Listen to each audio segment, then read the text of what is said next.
Hello guys! In this video I'm going to show you how to avoid ferries on the Sygic application. But first of all, I just want to mention, please don't forget to subscribe to our channel, because at 100,000 subscribers we are going to show you all YouTube revenue statistics and growth strategy, how to make money online. So let's jump into it. First of all, open the application on your device. New, click to the three lines at the upper right corner of the screen, and here go to the second option, the settings.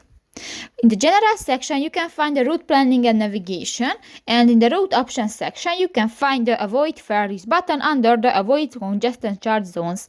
And if you want to enable, just click to the next gray circle, and if it will be black, this function will be enabled, so you can avoid ferries. So that's pretty much it for this video guys. See you in the next one. Bye bye.